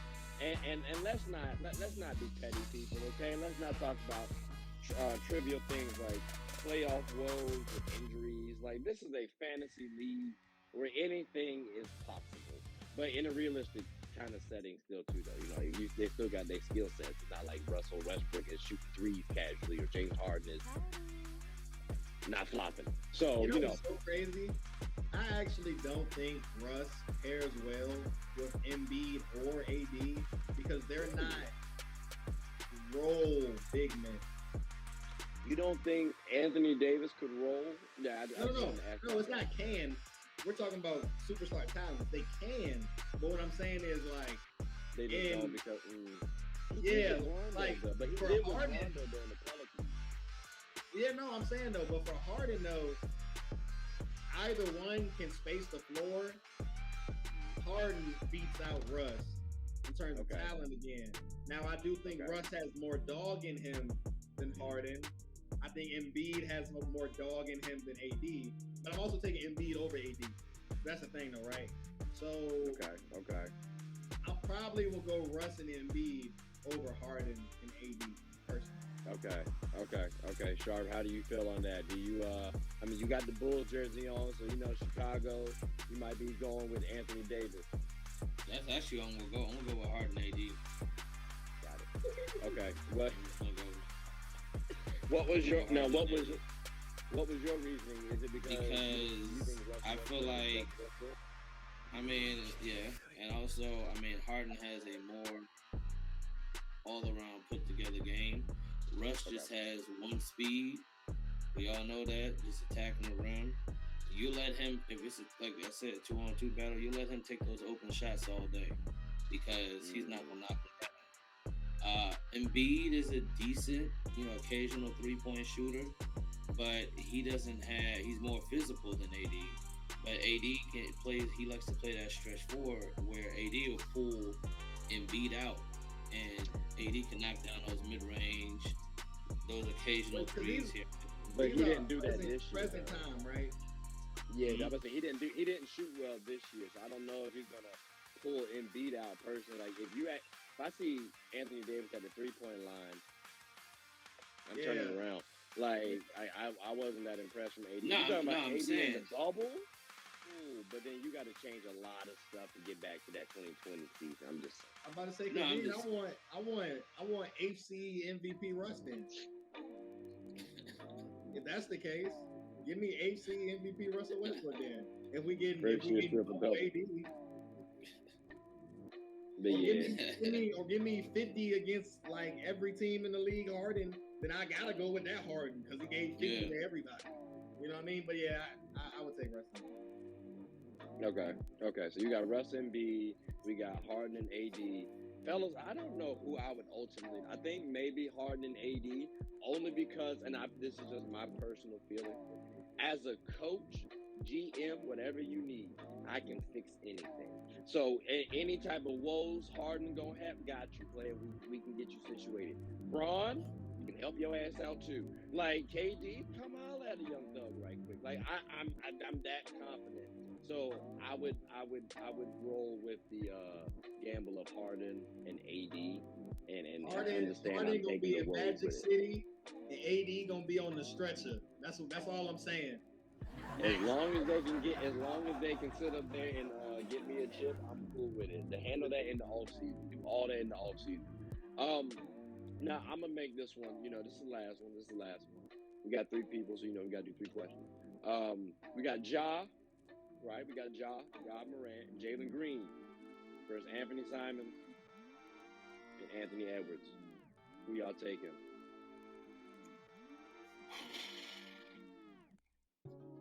Ja and Jalen.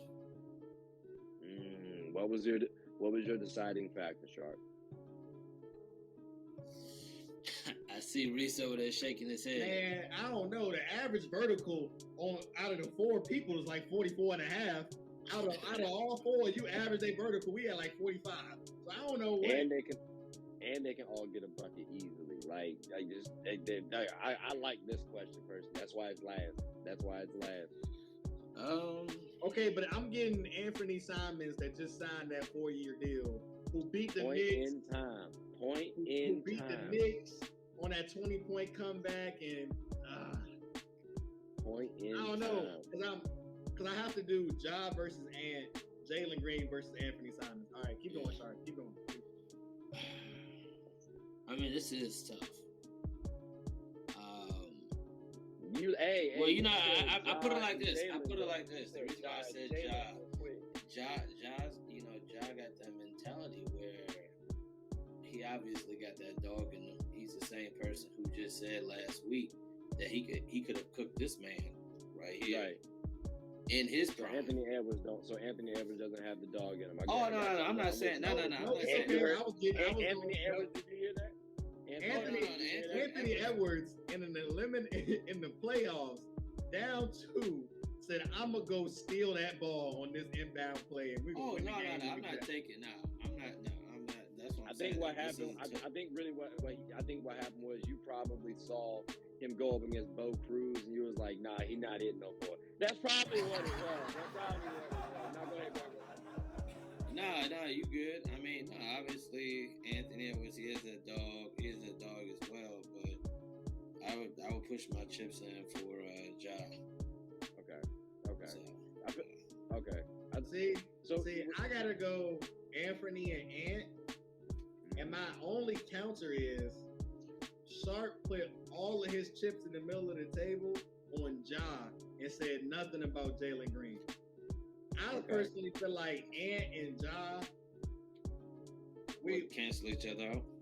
Anthony Simons is killing Jalen Green present day. So if we're doing those killing, like when you say killing, because if I had a profession, I would want to be a lawyer. I just don't like reading that much. So when you say killing, I'm talking about a guy who was just a second overall pick versus a guy who had been working under Damian Lillard for 5 years. I hear you, but look at the. That's tough, bro. You just discovered that Anthony Simons had a vertical 2 years ago when he was in the dunk contest. Before then, the coach told him not to jump.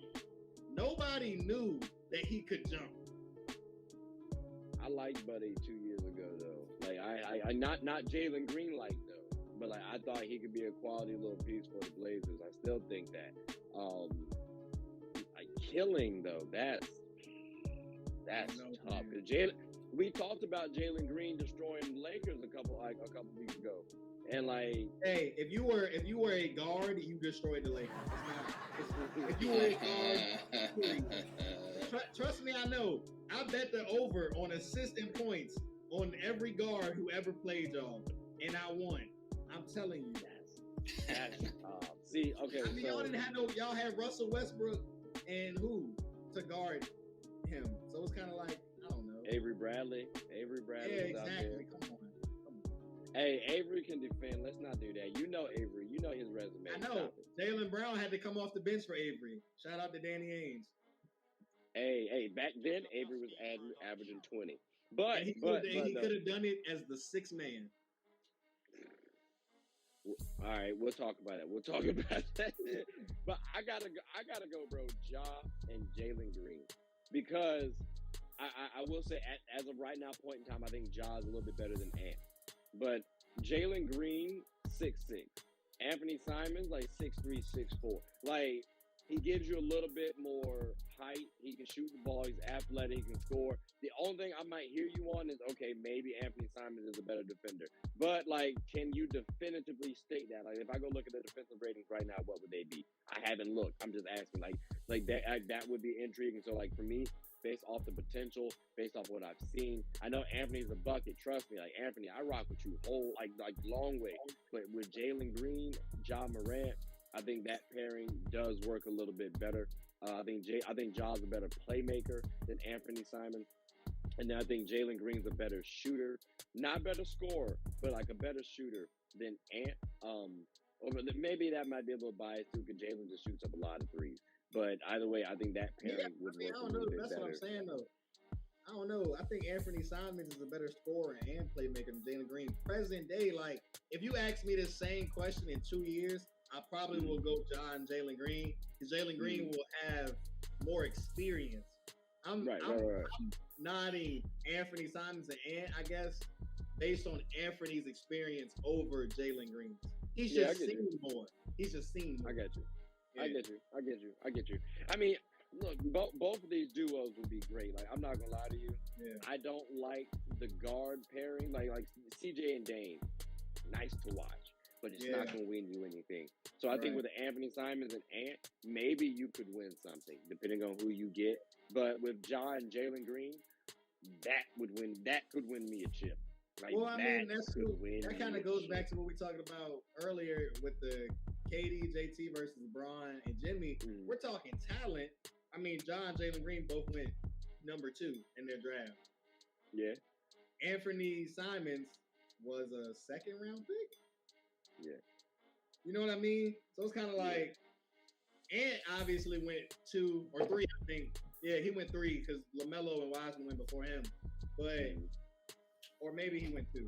But that's what I'm saying. It's kind of like Ant went first to the Timberwolves. He went first that year? Okay. I couldn't remember who had the first pick. So I mean, I don't know. I think first pick and second round Anthony Simons, they both got that dog. I don't know if I can say Jalen Green and Ja number 2 picks. They got the talent for sure. And nobody got more confidence than 12. That's a direct quote for number 12 himself. But no, that's true. I don't know. That's true. Anthony Edwards got a lot of confidence on him too. That's what I'm saying. I think those two just cancel out. So I gotta nod experience in Anthony over Jalen Green's inexperience, even though Jalen Green may be more talented, especially when you think about intangibles, like you said. 6'6", can shoot the ball, still got a 40-inch vertical. That's tough. Okay. That's fair. I will, like I said, like the Dame tutelage that he gets, that you can factor that in. I also look at it like, all right, and I guess maybe I'm factoring in potential because I'm saying, well, damn, Anthony's like this with Dame's help. Like, Jalen Green's like this with no help. So, just imagine. So I think we all. But look, think about that too, though. Seasons, that's a double-edged sword. Who does Jalen Green have as a mentor? That's true. But to be fair, he can go kind of in the off season like how Jaylen Brown did and go find someone like a T-Mac to learn from. So, I'm just saying. Like even Kobe did stuff in the off season where like you work on certain things. So and you get mentors in the during the season as well too. But it's a brotherhood. So I mean, it's different when you ride the bus with them everywhere. Yeah, I was gonna say it's a lot different when they're on the team though. So, but that Houston. Find them somebody, please. I would appreciate it. You won't get no. I'm not gonna do that to Kevin Porter Jr. I was gonna talk about that, but I'm not gonna do that to him. I'm gonna leave him alone. Y'all know. If you know, you know. Name Josh Christopher, I think. Yo, I saw Josh in the summer league. I don't know how I was feeling about Josh. He said he's patient, but he's a star. That's what he said. That's another direct. Josh Christopher said he's a star. He said he's patient, but he knows he's a star. I mean, you got to know that internally. You got to know that internally. Like, deep down, I know I'm better than Stephen A. Smith. But in reality, I'm at home. So, like, you know what I'm saying? Like, hey, sometimes you just got to be real with yourself. But I will time will cure some things. So we'll see how that plays out in the Rockets. But, fellas, that is the end of this show. So, with that being said, I think this was a decent one. Pretty successful. I like the band was going. Can I say one thing real quick? I'd be surprised if you didn't. Reese. Yeah. So I showed Trey this, right? And you've been seeing. Is this a sports topic? I can get a banner for you. It's the Bernard Pollard conversation. Wait, we're talking about with Lamar?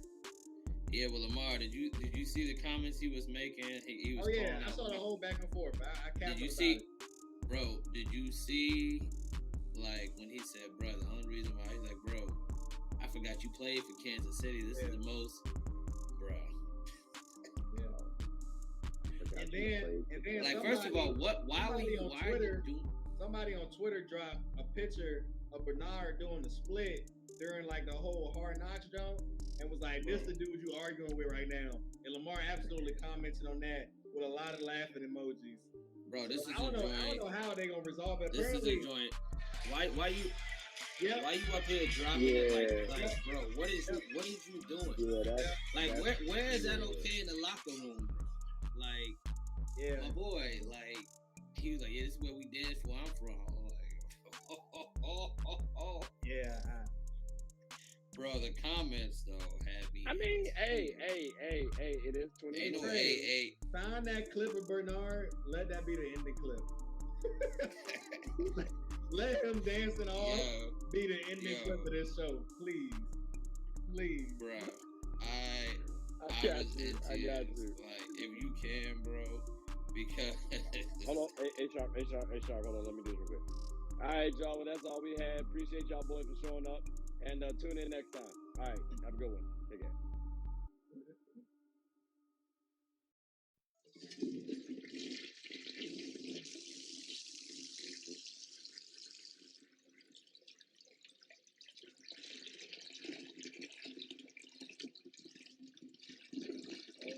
did not know you guys were still here. As you can see, we're at the back end of the show. No pun intended, but look, hope you all enjoyed it. And before you go, please subscribe to the YouTube channel, follow the IG account, share the content to anybody who's anybody. And most importantly, leave your thoughts and comments below. But I gotta go back and play Buddy in 2K, so let me unmute him real quick. Excuse me. Hey, boss, I'm back. Nah, you better catch this word. You know we get buckets around here, too.